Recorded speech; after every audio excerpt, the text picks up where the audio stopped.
now we have to reboot the country. We have to do things, painful things na will result to a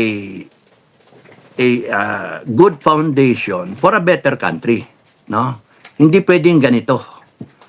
Hindi pwedeng ganito. Gastos ka na impeachment, billion, abutin. 125 million lang inahabol mo kay Inday, 125 million. Pero yung reality of it, yung 4 billion ni Marcos sa confidential funds, hindi inahabol. Galit ng galit ang Congress sa confidential fund ni Inday Sara, 125 million na 11 days, blah, blah, blah. Meron pa silang piatos-piatos na sinasabi. Pero pagdating dito sa confidential fund ni Bongbong, walang ano. Nagtatry yung iba na MP si Bongbong, wala. Pagdating sa Congress, wala, napatay na. Kasi kakampi niya yung Congress eh. Pahinga. At bukas ay panibago na naman na yugto ng impeachment. Special guest si NBI Director Matibag. Ewan lang natin kung attend siya, pero supposed to be attend siya. Siya yung ano ng prosecution eh, yung witness ng prosecution. So magandang panoorin yan. Kung ano yung magiging pasabog niya o yung kung ano magiging reaksyon ng mga mga senators na pikon na pikon sa kanya kasi tinakot eh. So panoorin na lang natin bukas, tingnan natin at kung ano kung kakayanin kapagbigay ng reaksyon tungkol doon. Ano pa yung tawag dito sa global naman yung nangyayari sa Middle East, no? Problema talaga ng Amerika. May problema si Trump kasi yung mga Amerikano nagrarally na rin. Around 10 million plus minus ang Amerikano nagrarally, and they're asking Trump to stop the war kasi it might go na beyond control na eh, no? Yung Iran binanatan yung Israel, yung Tel Aviv, may mga nasira mga buildings. Madaming nasira, and then wala pang disclosure kung ilan yung nasaktan. Ay mga natin mga OFWs natin dyan. God protect you all, ingat kayo. Protection lang sana, kaya dasal lang kayo. At may mga naman kayo, di ba? May mga bunker, no? So nasa mabuti kayong kalagayan. Sana naman yung gobyerno may quick na response, no?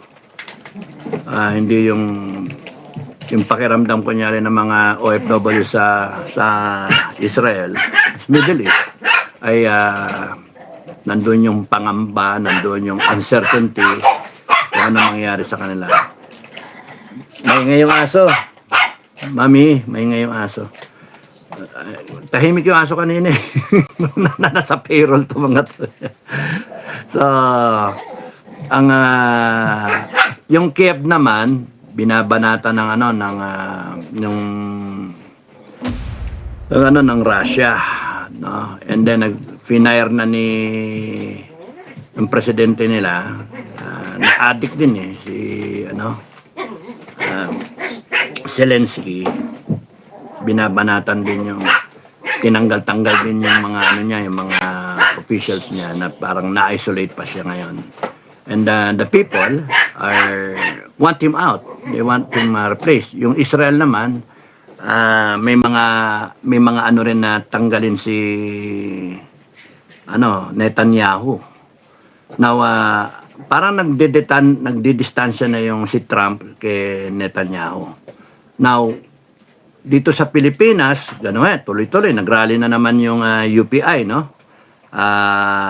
At doon sa mga dumalo ng mga rally, sana kung hindi kayo nabasa o hindi kayo napagod. Peace rally pa rin eh. So, yun yung uuwi pa rin, pero ang premise kasi dyan is para continuous yung fire burning, no? Dahil lang sandali lang. Pakiano nga si maingay eh. Oo. Hello. Oh, yun na sila. Oh, naglalaro mga loko-loko eh. Nagre-respond naman sila sa tawag eh. Ay, nako. Sino ka?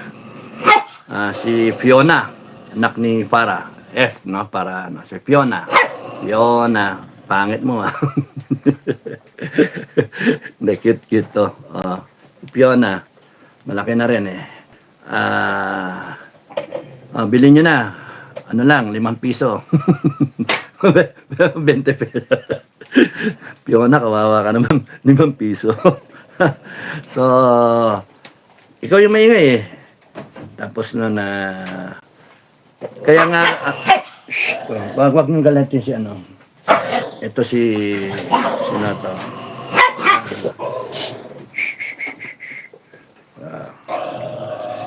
Pangalan nito? Si Hira. Hira ba? Tsaka si pangalan nitong loko-loko itong babae. Hindi ko kabisado yung mga pangalan. Pininyagan eh. So, Zelensky is being the people are demanding that he step down. Dito naman sa US, people are demanding na si Trump, no, tigil na yung gera. Tapos noon, may midterm election sila. Dumistansya sa kanya, si Vice President Vance, no. So, there is a great chance na matanggal si Trump or ma-impeach, no. Dito sa atin, sige pa rin na rally ng mga tao and demanding the resignation of BBM. Ang implication ng sa Israel, pagka hindi na nila maasahan ang US kasi dumidistansya na sila sa gera, no. Ang diyan baka mapilitan ng ang Israel through Netanyahu mag-resort to a nuclear strike kasi survival na ang pinag-uusapan. Pagka nangyari yon, sana wag mangyari. Pagka nangyari yon, sagot siyempre yung Iran. Ang Russia at China and North Korea allied with Iran. So, pwedeng magkampi-kampi na nga eh. So, ang dyan, delikado talaga yung sitwasyon. It might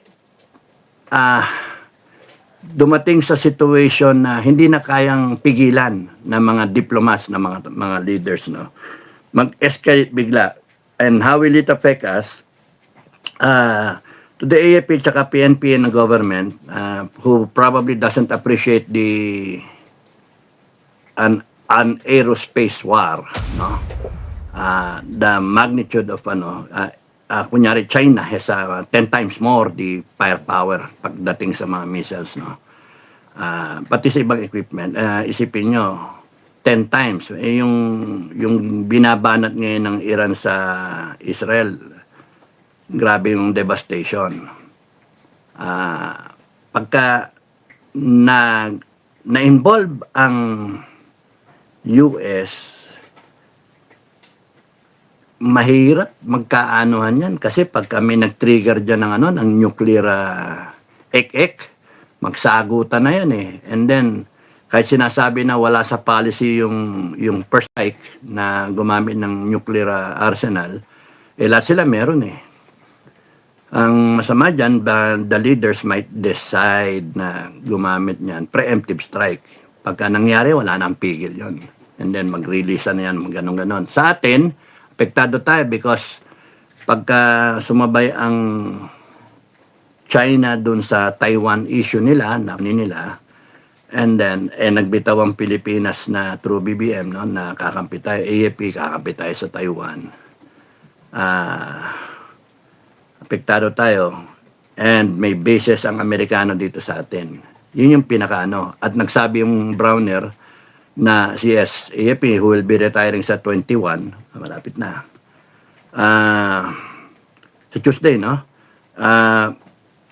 Baka, sinabi kasi niya may mga missile dito na nakatutok sa China. Kung ako ang general ng China, sasabihin ko kay Jinping, brother, comrade, kung siya nabanatan na natin yan, delikado tayo. Yung tao natin, 1.4 billion po siya, upa ka nila. Delikado tayo. Unahan tayo, kukulatain tayo niyan. Tayo na mangulata sa kanila. Pag nangyari, mag-preemptive sila sa atin. Delikado tayo. Pagka nag-preemptive tayo, yung mga kanu naman dito sa atin, kung meron diyang missile, nuclear missile, o may nuclear capability dito sa mga bases na hindi natin alam talaga kasi hindi naman pinapatignan Yun ang danger. Nuclear free tayo sa constitution natin, pero meron bang honest to goodness na inspection dun sa mga sa mga bases? Kung talagang wala, dapat yun every square inch na check, pati yung mga aeroplano baka nandun sa loob ng mga bomber nila. So, yung mga stealth bomber ba? So, ang ano dyan, nakakatakot. So, nag-uusap-usap kami sa mga commander ng na mga advisor ng SFGF. Nakakatakot yung sitwasyon. And the Philippines is not prepared for a global war. Although sinasabi ng AFP na we are a world-class na army, world-class armed forces, hindi, malayo. Malayo talaga. So, pagka first wave atake yan, bungkunana. Kaya rin sinasabi ko sa mga nakaraan ng mga vlog pagka nuke strike, ang estimates alam niyo, pwedeng magkamali yan, pwedeng mababa, pwedeng mataas pa. Basta ang estimate, 40 million na tao apektado. Imagine that, and we're not ready. Ngayon lang nga, yung mga may resurgence ng COVID, kaya mga kababayan, kung lalabas kayo, kahit kayo may bakuna, maglagay kayo ng mask, no? Yung dating protocol ba? Buti sigurado kasi maraming positive maraming nagpa-positive according sa mga medical practitioner. Nakakatanggap kami ng mga tawag at saka sa mga kaibigan mag-wear mask. Ako nga, sinabihan na ako, pupunta lang ako sa palengke, mag-mask daw ako, sinabihan ako. Mahirap. Pagdating sa food security, papasok tong bagyo na naman, mga bagyo, rainy season, okay, planting season, pero at the same typhoon season. So, palakas yung bagyo, yung flood control na problema na wala pang honest to goodness na investigation, ang dami nang gustong mag-witness, tapos nun wala investigasyon, napunta yung oras na sa impeachment. Kaya nga, kawawa tayo Kawawa tayo. We're not really prepared. And if government will not admit that sa inyo, we're screwed. We'll be fucked up. Because, kawawa tayo. Kawawa kayo. Kasi sa aming mga, na retired, na mga dating mga veterans, na mga MUP, we would know probably, kahit pa hula-hula, what to do. No, because we had been trained na one, to panic, two, to assess the situation. Basta malaga dyan sa mga preemptive strike na yan, nuclear, biological, chemical na mga missile, na attack, is the wind pattern, Kung saan papunta yung hangin, yun ang tatamaan ng fallout, So, kung pababa yung hangin, papuntang southward, H plus 1 hour, 2 hours, 3 hours. So, may estimate na yung fallout ay aabot kung ilang oras. So, you still have time to get away from the point of impact dun sa blast away. So kung southward yung hangin, and then southward ka, baka mas matulin pa yung baba ng hangin, matraffic ka pa pababa. Punta ka na lang eastward, di ba? At kung ang hangin papuntang eastward, din mo alam, may southward, may east, may papuntang east kasi hindi tapos na yung papuntang south talaga ngayon pababa, di ba? Yan, yun yung basta mahalaga yung direksyon ng hangin. Away from it. You can be a few kilometers away from the point of impact, from the blast, and then hindi ka maapektuhan ng fallout, no? Yun yung doon. And then, mas maganda doon ka sa mas mataas na lugar, no? Kasi pagka yung downwind pattern papuntang pababayan sa parang tubig lang din, di ba? Papunta sa pababa. Kung nasa itaas ka, madaanan man, hindi magtatagal. So, doon magsisettle sa baba. Laking bagay, kumulan. Ngayon, kung may bagyo, timbog talaga. Ikot-ikot. Yeah, the problem is we're not really prepared. Food security-wise, wala. Preparation for war, alanganin. Ang preparation natin is sa mga equipment para dun sa AFP lang. Pero yung mismong ating mga reservists, hindi masyado napag-ukulan ng pansin. So, panay impeachment tayo panay tayo Pero hindi yan ang topic, no? Ang topic natin ay Declaration 13 and 14. So, quick review. Magsimula ako sa Declaration number 4. 4 ay death penalty. We want to bring back the death penalty so that kung hintayin natin kasi yung Congress tsaka yung Senate, and then ang pag-usapan ay death penalty para sa plunder, para dun sa mga pagnanakaw, sama na heinous crimes, o kaya treason, yung mga ganun ba, wala mangyari.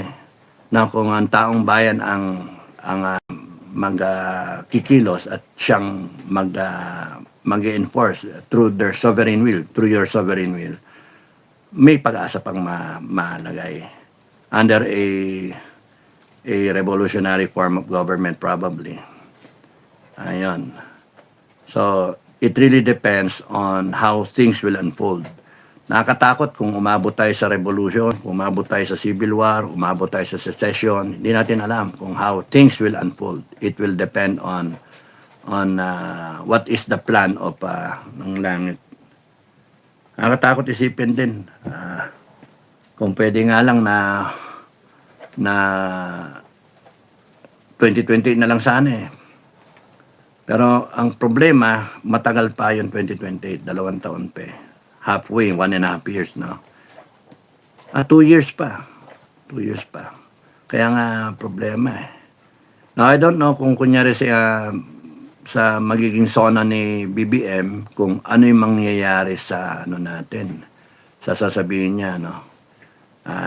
With a negative 27 na rating, ano niya? Ano pa ba? Sino maniniwala sa kanya? Yung mga solid BBM?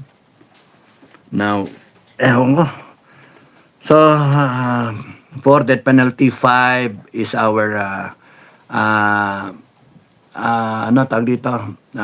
Foreign policy, no? We declare a neutral state, no? Friends to all, enemy to none, sangayon sa ating constitution. At kung may bago mang constitution, kung magkaroon man ng bago, amended, ganun pa rin yun. Neutral state, friends to all, enemy to none. Ayaw natin ng gera. Ayaw natin ng kaway. Yung West Philippines na yan, let's go for a joint development na lang. No?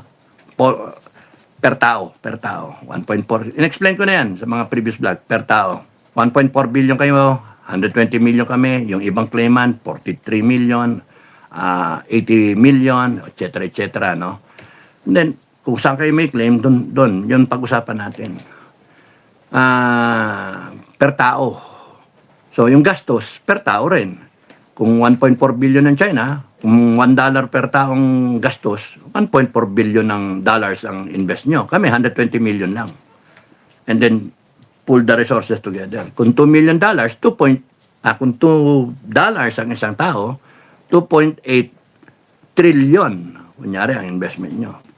1.4 billion kayo times 2. 2.8 trillion. Kami, 120 million times 2, 240 billion. Ganon. Ang usapan. And ganon din sa ibang country para pull it together and then extract everything na pwedeng extract doon. Ganon din sa isda. Kung isda, mag-joint kayo ng joint na and then common. Kung hindi kaya, magkanya-kanya na fishing ground. Mapag-usapan yun.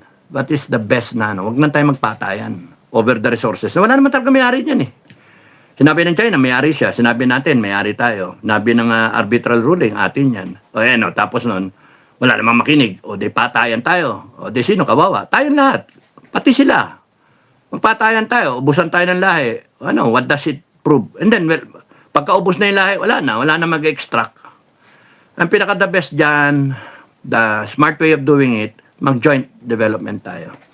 Joint yung investment ng pera, and then yung joint na profits allocated na lang para tayong isang malaking kumpanya, no? Parang corporate tayong style. First of all, enemy to none. Yung bases, usapin natin yung mga kung gusto niyo maglagay ng bases diyan, sige, maglagay kayong bases. Maglagay din ng China ng bases diyan o maglagay din ng Russia ng bases diyan. Yung ganun ba? Pero wala nang actually, hindi na kailangan ng US bases dyan. Pagka yung Amerika at saka yung China, magkabati na. Kung magkabati yung China at saka US at mag-joint na lang sila na joint economic tie-up, exchange ng mga mas maganda yon kaysa magpatayan, kaysa sa magpalitan sila ng nuclear device, ng nuclear weapons. Wala mangyayari doon. Whereas, kunyari, merong strength ang China, may strength ang US, then you go for a joint and then you go out. Space exploration, etc., etc., mag-consortium kayo. Doon yung gamitin. Kasi yung they will use money and resources, manpower, sa mga gera-gera. Hindi, mas maganda yung tayo. Parang na lang sila.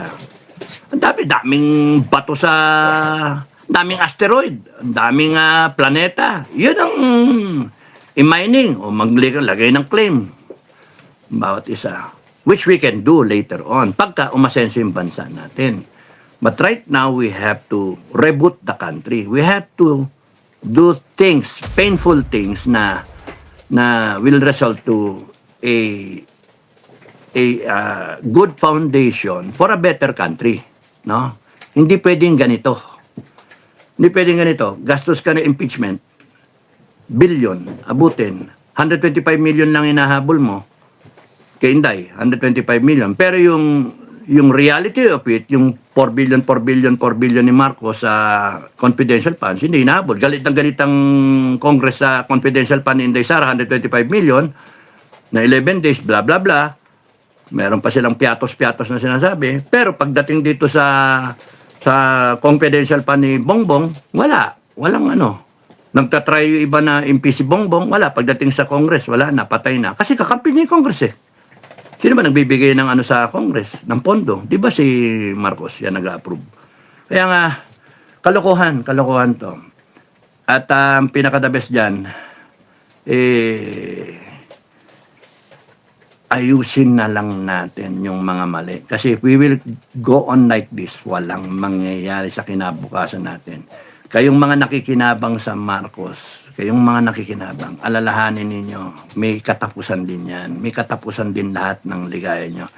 It might end up in an election na kahit dinaya ninyo o whatever, may manalo dyan na hindi nyo tao.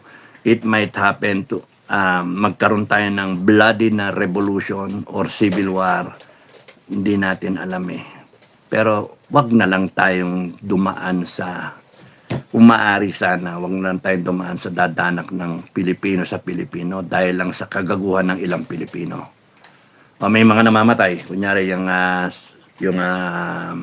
yung yung rider, no? O yung mga estudyante, yung mga nabaha. Anong ano natin? Senseless eh. Senseless yung may mga patayan dahil lang sa nangyayari na sitwasyon. Meanwhile, yung mga politikong tarantado na kumikita ng pera, mga baga-baga wala. Papito-pito lang sila, no? Enjoying sila. And kayong mga Pilipino na dinedivide and conquer, nirurule ng mga to, yung mga vlogger, may namatay na vlogger nga, di ba? Yung Alicia, no? Alicia. Yun, kagaya nun. 24 anyos. Well, anyway, may mukha ko nga nakapaskil sa akong ako pinagbibintangan. Ako, ayoko na mag-comment doon. Basta ang punto doon,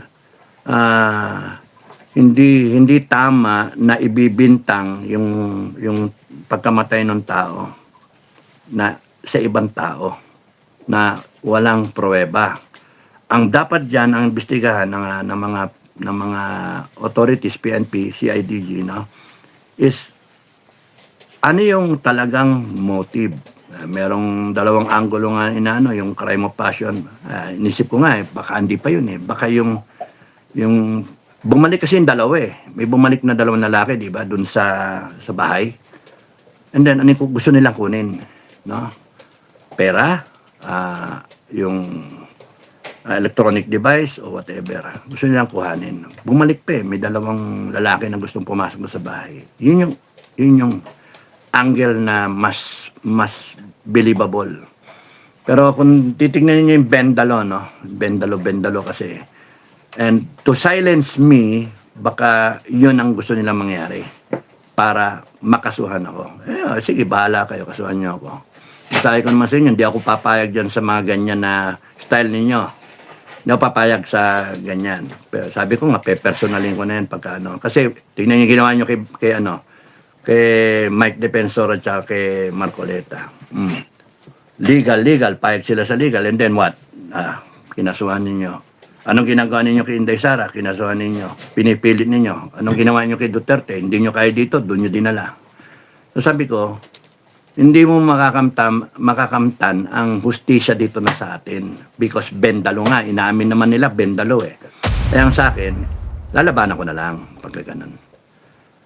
Well, hintayin natin kung ano yung magiging development. No? Sabi ko na nga, magkakamali sila pagka gano'n na ang ginawa nila style. Na kung kunyari, ililink nila kay Inday Sara, dahil sa motive na si Inday may kinakausap para palilitawin do sa impeachment trial na meron talagang kinakausap ang Inday Sara para magpapatay ng tao. Baka kung doon yung focus nila, magkakamali rin kayo. Malayo masyado. Gusto nyo magalit ng mga tao? Kasi pagka ang tao, masyadong mali. Kung sino man nagpapatakbo ng gobyerno, mali ang style ninyo. Ang tao kasi matatalino na, hindi na maniniwala sa ganun. Iilan ba kayo? Maraming Pilipino na nanahimik. Pagka ganyan ang ginawa nyo, pinuwersa nyo, at naniwala ang tao na walang due process, rebellion na makukuha ninyo, revolusyon na makukuha ninyo. Gusto nyo umabot sa ganun? Magre-rebellion yung mga tao, magre-revolusyon. Kaya nga sinasabi ko, wag na wag tayo na sanang umabot doon. The only way out here is good governance. So we're gonna do that. Lahat ng mga loko-loko, nagnakaw, ipakulong, kasuhan. Hanggang ngayon? Sino ba? May nagtetestigo? Wala. Paano? Kasi kayo nagnakaw Kaya ang topic natin yan is Declaration number 13. Saan na ba ako kanina? 5, 6, fiscal policy, walang utang. We make do with what we have. 6, no? For a good 10 years, walang utang. So we make do with what we have. We tighten our belts, yung paggastos ng pera ng Pilipinas, no? Kaya ang kasama doon sa provision sa declaration na yun, the moment na umikot ang gulong at nagkaroon ng bago na administration, my suggestion is inventaryo, starting point. Magkano yung natitirang pera? Ano yaman ng Pilipinas? Bla, bla, bla, bla, bla. Ano yung expect nating receivables na pera? Et cetera, et cetera. Give a figure. Ito, kunyari, starting point, 5 to 6 trillion ang tinatanggap natin every year. Through, by way of taxes, et cetera, et cetera. VAT, lahat yan. 5 to 6 trillion. So, paano natin may increase yun na mas mataas yung collection? Tapos, may connected doon na provision, yung declaration, declaration number 12, no? Na tinalakay ko sa nakaraan. I-review ko naman, no? So, 6, so, tungkol sa pera yung 6 eh. Inventaryo. Ilan yung ginto dyan? Nasaan napunta yung ginto? Sino kumuha ng ginto? Sino pumayag na ibenta yung ginto? Saan pumunta yung pinagbenta ng ginto? So we have to do a lot of investigating, a lot of, so that kung ano yung physical na pera dapat na nandyan, accountable lahat ng humawak ng pera. Lahat ng nag-disperse ng pera. Lahat. And we have to go back kung sino dito. Kaya connected doon yung number 4 na declaration na pananagutin natin. Kakasuhan, iimbestigan, may legal. Hindi yung kasonada kitang bitayin ka, bitay ka, hindi. Meron tayong people's court na papairalin, na speedy trial, and then ang burden of proof nasa kanya na hindi ako nagnakaw. O de, bakit ganito? Yung salain mo lang naman eh. Ba't ganito? Ganito yung sweldo mo. O saan ka kumuha ng pera? Baka nabili mo yan. O. So, pag hindi niya explain yun, wala na. Number 7 is yung mga reboot ng mga agencies, mga institutions. Kaya palakol 7 palakol. 7, example is yung Congress, Senate. Pagbukas niyan, i-ano muna natin, i-close shop muna for remodeling, for rectifying, reorganization, etc. Lahat ng mali. Magsama na lang kayo sa isang building. 18 lang kayo 18 per region, 1 per region, no? So, kung congressman, 1 per region. Senator, 1 per region. Kaya kung taga Region 12 talaga manggaling yon, yung congressman na yun, tsaka yung hindi nakatira sa Maynila. Tsaka, ayaw na natin nung 300 na congressman. Party list, tanggalin natin yung party list nga. Pati yung ibang ahensya, enumerated naman yan 8 is tungkol sa perang babalik sa atin. We're paying taxes. The government should bring back those taxes. Ang thinking ko, kung ako masunod, every 20 years. So, from at age 20, you are college graduate na more or less, and then magtrabaho ka, 20 years, you're paying taxes, not parang for savings. Dapat nun, na ibabalik sa'yo ng gobyerno, dapat yung pera na binayad mo sa taxes. Para lahat ng gagastusin, akala nila, kanila, pamigay sila ng pamigay, ayuda. Tanggalin natin ayuda, wala na ayuda. Sa number 6 yun wala nang ayuda. Wala na. Kung magano sila, gagawin sa eleksyon gagamitin. Meron nagbibigay na ayuda na ngayon Sa Manila, sa Quezon City yata, may nagbe-message sa akin. Nagbibigay na ng ayuda, nagbibigay na ng pera, parang namimili na ng boto, aga-aga. Pang ano yata yan? Pang Congress yata ang Tapos ang ano natin yung 7, 8 pera parang bumabalik sa iyo. So after 20 years, from 20 to 40 years old, nagbigay ako ng taxes. Kunyari, kita ko is mga kung nagbabayad ako ng 10,000, supposed to be sa income tax return, 10,000, 120,000 a year.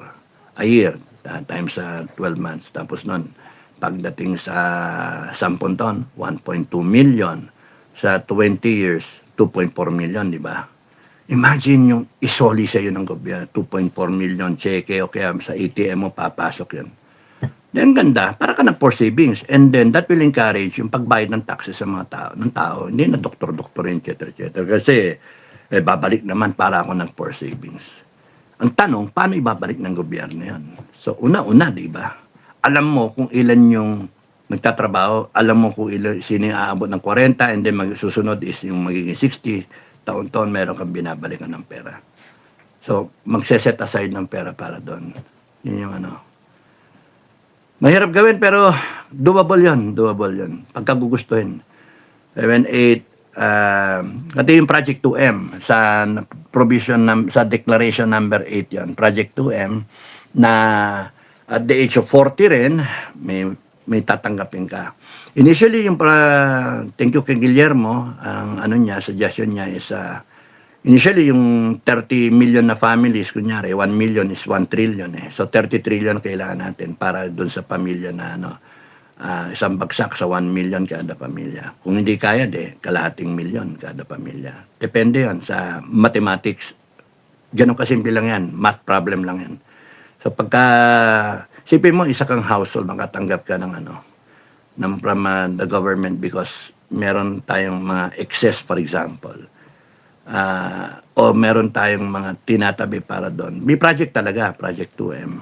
So pwedeng mangyari yan. And then, from the family, mapupunta na yun sa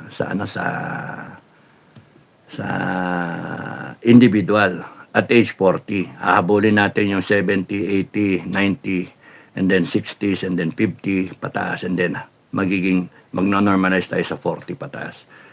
Kung titignan yung population natin, it's relatively young.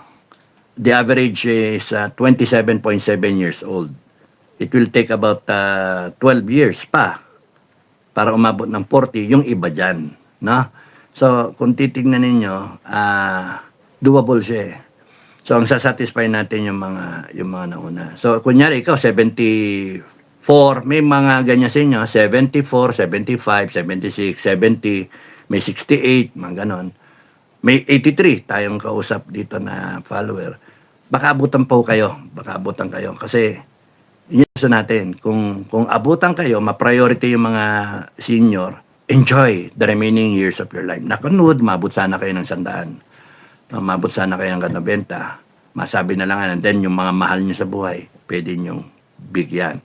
At ang gobyerno, eventually, kung pwede, hihingi sa inyo ng tulong para mabayaran natin yung utang natin. 1 million Filipinos with 1 million each. No? 1 million Filipinos, seniors, 1 million each will amount to how many? 1 trillion, no? Million, billion. Tama, 1 trillion. No? So, kunyari, nabigyan natin is mga 20 million Filipinos. 10 million Filipinos na lang kamo, na mga senior. No? 10 million seniors, nabigyan nyo, o kaya 40, age 40 pataas. Each one magbigay ng 1M because meron siyang 120M. $2 million eh. No? Baliwala yun, tuwan-tuwa yun. And then, meron na lang tayong parang wall, no? Mga Pilipinong totoong bayani, nag-chip in sila para bayaran yung utang for the future generations. Kaya natin bayaran yung utang na yan kung 20 trillion. Nasa na tayo ngayon? 17. By the end of the year, 18 na yata tayo eh. So by the end of the year, magiging 20 trillion, So by the end of Marcos, siguro 22 trillion hanggang 24 trillion ang utang natin. Imagine that, So, utang pa more kayo, mga ina nyo. Bayaran na lang namin. Babayaran namin. Pananagutin naman namin kay lahat eh. Tapos 8, 9, lucky 9, yun yung zero billing tayo. Wala nang i-phase in natin kasi depende yan doon sa budget natin na i-allocate dyan sa We do the right Kaya mahalaga yung starting point eh. Ano yung meron, ano yung data, ano yung we look at the 5 years, past 5 years, or probably 10 years pa, mas maganda. Kung 5 years lang yung ano natin, titignan natin, then you can come out with the projection for the next 5 years, ek number years, tapos makita natin, based on population growth, you have an idea of how much are we spending for cancer patients, how much are we spending for dialysis patients, for heart condition patients, blah, blah, blah. Yan, how many for snake bites, dog bites, yung mga osteoporosis, mga ganun, mga crimes of yung mga tama-tama ng bala, yung mga ganun ba. How much do we spend for that? No? That will give us an idea. Yung pregnancy, ilan yung kunyari, yung dapat normal may cesarean bigla Yung nakakagulantang yan sa isang mag-asawa. Marami sa inyo na nadaanan yan na talagang ikot-puwet ka pati yung mga bata na nagkaroon ng dengue, no? Ikot-puwet ka. Naranasan, maraming Pilipino nakaranas ng ganyan. So, ang gusto natin, wag na maranasan ng mga susunod. And dapat ganun ang thinking natin. We care for our fellow men. Dapat ang mga officials natin ganun iniisip Hindi yung impeachment na yan, lintik na yung impeachment. Kala mo naman mga magagal, mababait. Lahat may tama Lahat may sila Isabit ba? Resolution 10 doon pa lang sabit na sila tapos nun mga insertions. Kaya nga, only a few are good dyan sa Congress and Senate. Mabibilang. And here we are trying to solve the greatest mystery ng 125 million confidential fund ng Vice President na dapat daw ma-impeach yung sinasabing narrative ngayon ng mga vlogger, pro-BBM, tsaka mga troll. Dapat ma-impeach talaga si Inday. May mga madidinig ka ng mga fellow Filipinos natin, mga sa interviews nila, dapat naman talaga ma-impeach na yan kasi magnanakaw. Imagine! Paano yung mga nagnakaw ng trilyon sa flood control? Paano yung nagnakaw ng yung mga nananalo sa PCSO? Di ba merong ganon na kwento na peke yung panalo? Binamimigay lang sa mga nila. Kaya nga, palpak itong natin, sistema natin. We have to change it. It's up to you, mga kababayan. 10, 9, 10, we review that's COMELEC, 10. Kaya, kasi Duterte, para matandaan ko. Doon ko nilagay. We review the past election. Ano mali doon? And then, we will ask for people, volunteers, kayong mga nagbabantay dyan sa eleksyon, yung mga boxes na yan, yung mga balota, pagka yan nasira, ilyari kayo, bitay din kayo. Mali, dapat yan hindi masira Dapat yan binabantayan ninyo, di ba? Kaya pagka yan nawasak, naku, huwag kayo pumayag na may order na sasabihin nyo, trabaho lang, tapos sisirain yung balota. Gusto ko kasi pabilang yan So kung to put on record, kung ano ba talaga yung naging resulta ng midterm? Ano ba talaga ang ginawa ng COMELEC? Yung ganun ba? Kasi if the people were defraud ng so many millions of votes, you can just imagine. 2028, yun ang mangyari. Ganyan mangyari sa 2028. Kaya yung maasa sa 2028, hindi dependable yung 2028. Kasi nga, bendalo sila ngayon, tapos hawak na yung COMELEC.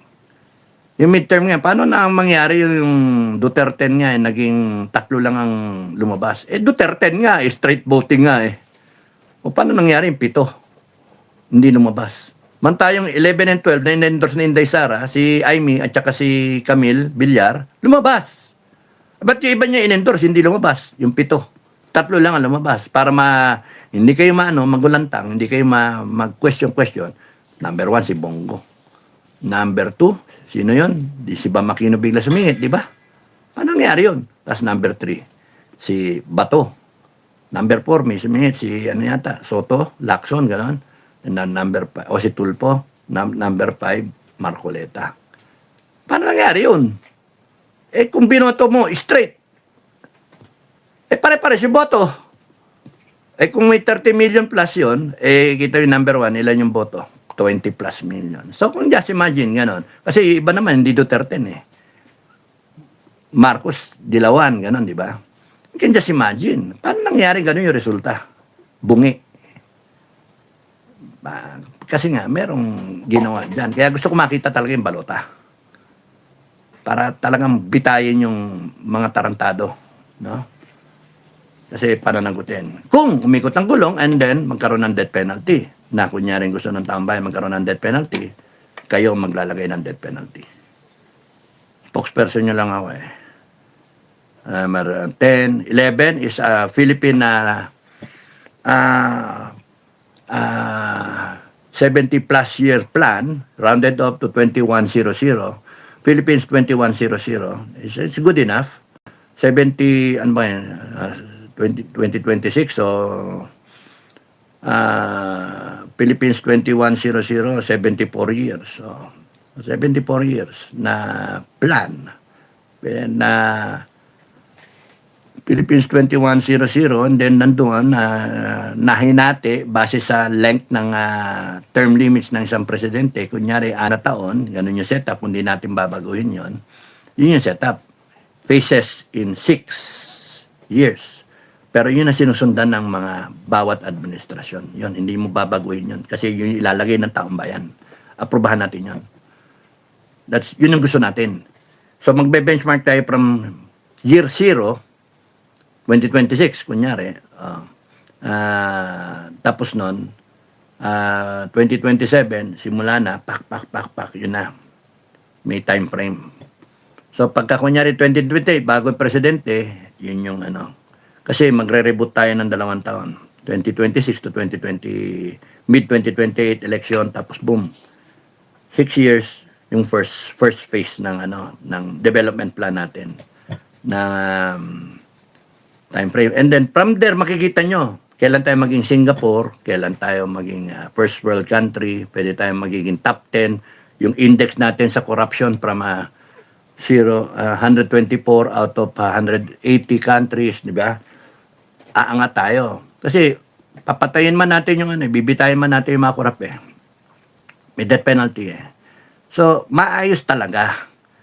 And then yung armed forces natin from number, ano na ba tayo? 51, ganon. Angat tayo. Because, maayos natin. Yung AAP will be dependent, development ng AAP will be dependent on how we look at things, no? I have a few ideas nga na worth looking at. We cannot defend our countries by just buying all this FF, fighter jet, mga stealth. Magkano isa? Pagkabilin mo yan, katapos ng 20 taon, antigo na. Kaya nga, wala eh. We should be making our own. And we should be, doon papunta yung direction dapat natin. So ano pwede natin gawin? Yun nga, sinasabi ko na yung ating mga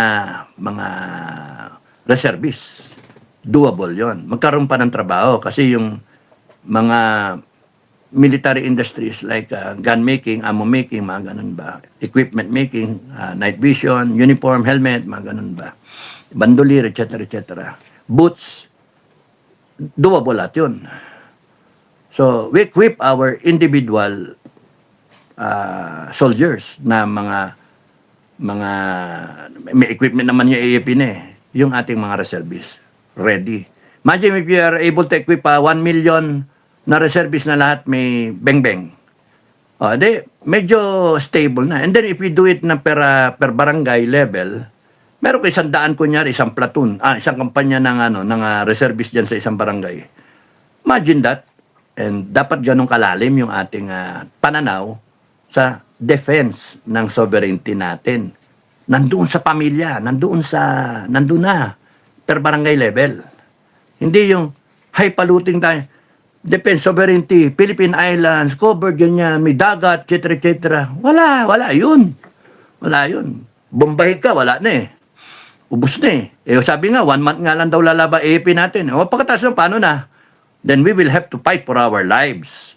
Yun yung reality. Nandun yun na, imagine yung AFP natin lalaban na 1 month, they will hold on and then hintay nila yung reinforcement galing US. Hindi sila magre-reinforce. Ayaw nga nila ng gere eh. So yung hinihintay ninyong backup na Amerika, wala. Hindi. Ano ba, abutan tayo equipment? Utang. Utang na yan. Lend-lease nga ang mangyari. Kaya nga hindi viable. I'm more sa equipping a reservist and then dumaan lang talaga sa psychological ek na yan para then the right training and then okay na tayo. Magkaroon pa ng trabaho yung mga tao sa mga probinsya ba. So kung merong equipment making industry sa Luzon, Visayas, Mindanao, better yet per region kasi gawin nating Island of Luzon, State of Luzon, State of Visayas, State of Mindanao, and then may region, ganda. Ganda yon. So yung hindi tayo lahat punta ng Manila para maghanap ng trabaho, hindi, punta ka na lang doon sa region mo, may trabaho. And the pay will be good. Because yung pag-aari natin pag-aari natin. Pag-aari ng taong bayan. So we can export our own guns, ammo, etc. if we have excesses. No? We can program na selling our own Philippine-made na pistols. Imagine, Philippine-made 9mm, Philippine-made na 45, Philippine-made na yung maliit na senyorita, o yung 25, no? Okay, revolver, T57, mga ganun ba? Na maganda kasi magagaling yung ating talent, magagaling ang mga Pilipino. Wala lang pagkakataon kasi masyadong thinking ng mga nakaupo ay bili sa abroad. Colonial mentality, yung ganun ba? Magaling yung sa kanila. Kaya nga we spend money para gumaling yung atin at gumanda. Pati sa sakyan, wala ta. Puta, kalabaw yung atin Ang nakakita hanggang ngayon, ilang taon na, 500 taon na, kalabaw pa rin sa sakyan. Hindi na tayo iba, may mga hybrid na tayo, wala So, we don't have to reinvent the wheel, we'll just have to decide if we're going to do it and then saan tayo take off, saan tayo. Yung ganun lang ang willpower lang kailangan dyan And then yung pondo. Kesa naman yung pumupondo ng Ghost Project, wala. At least ito, kung meron tayo, we get it going. And then may timetable nga tayo kung kailan. Di ba? Yung muna tayong doon sa mga basic. Yung basic, kunyari, zero billing tayo. Makinabang tayong lahat. Makinabang lahat ng Pilipino. Walang iyak. Na, tanggapin nyo na yung magulang ko, gamutin nyo, mamamatay O yung anak ko, na dengue, nangingisay na. Patay. Wala siyempre, sira ulo yung ating sistema. Laki ng problema ng Pilipinas. Tapos 9, 10, Duterte nga, yung nandun din yung sa pag-reboot ng COMELEC is yung we spend for our leaders, no? So ayusin na natin yung criteria ng leaders, tapos doon yung schooling ng leaders, yung kanilang short program o kaya long programs, mga 6-month course, mga ganon. Depende sa level niya, the higher the level, the longer yung course niya, mas kompleto.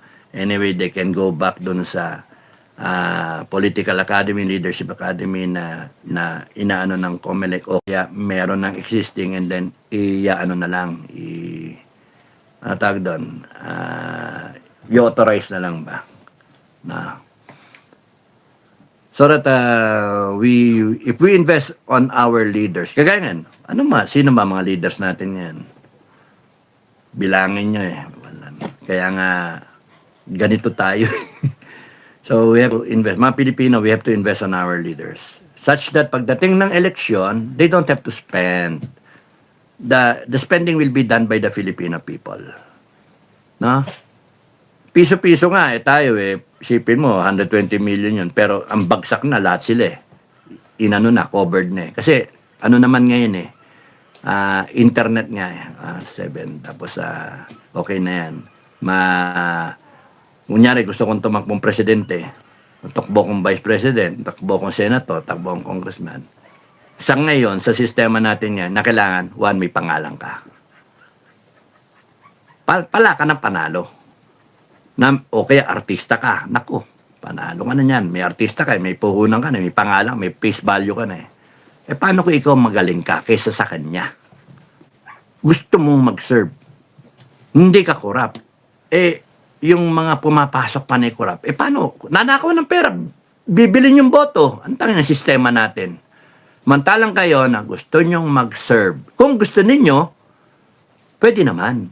Gawin natin, i-level natin yung playing field. Ganon. Hindi yung ganit sa nangyayari ngayon. Pagka may napuhunan na pangalan yung politiko na yon, pati yung anak gusto nyo na. Yun yung nangyayari sa atin eh. Kaya ka sa isang probinsya, kunyari, yung mga anak-anak na nila, yun yung tumatakbo. Di ba? Bawat province, may mga prominent na mga politician, mapangalan. Na yun, dun, sana yung mga tao, yun na iboboto. Kasi, ano naman hindi naman palpak yung tatay. Pero paano ngayon naging korap? Nagnakaw na nagnakaw, yung anak niya, tatakbo, nagbibigay na may mamagulang. Yung naayudahan naman tayo, kaya boboto pa rin nila yung anak. Tarantado talaga ang sistema natin. Marami akong kakilala na gustong magsilbi. Marami. Sa SFGF, ang daming gustong magsilbi. Pero wala silang pagkakataon. Maraming mga retired na military walang ginagawa, pag-golf-golf lang. Sayang. Mga sanay na sanay sa crisis management. Sanay na sanay sa management ng logistics, resources, manpower. Na kahit anong problema, nagagawan nila ng paraan. In so short a time, in little, with a minimal cost sa government because doon ang training. Ang problema, pagka graduate niya sa pagiging sundalo, pagka na-retire na, wala na. Retire na lang, may pension naman siya eh. Hindi na siya mag-aambisyon. Ano niya yung politika? Yun yung problema. It's a waste of talent. Remember, pinaaral ninyo yan. Pinaaral nyo kay Academy yan, Academy PMA, OCS, o kaya sa yung mga reservists, schooling, pinaaral natin sila. Pinaaral ninyo ng taong bayan. So, pagka kunyaring pinaretire niya yung 56, yung maturity, yung wisdom, papasok sa 60 years old. 60 years old. Kaya nga, ginimiyak. Sorry 60 years old pumapasok ang wisdom. Yun yung joke namin Hindi ka pa senior, wala pa. Pero pagka 60 ka na. Si Madam Inday, papasukin yung wisdom niyan, manayo pa. Na si 47, 48 manan. So, she's still young, far away. That's why she's taking her time pa nga Pinipilit hinugin natin si Inday Sara. Sandali lang Ingay. Miyak, yung aso. Mami, kayo na bala doon sa aso, Miyak. Tanggalin nyo na lang doon. So, yun yung kwento. Hindi, ito. Si anak ni Macy.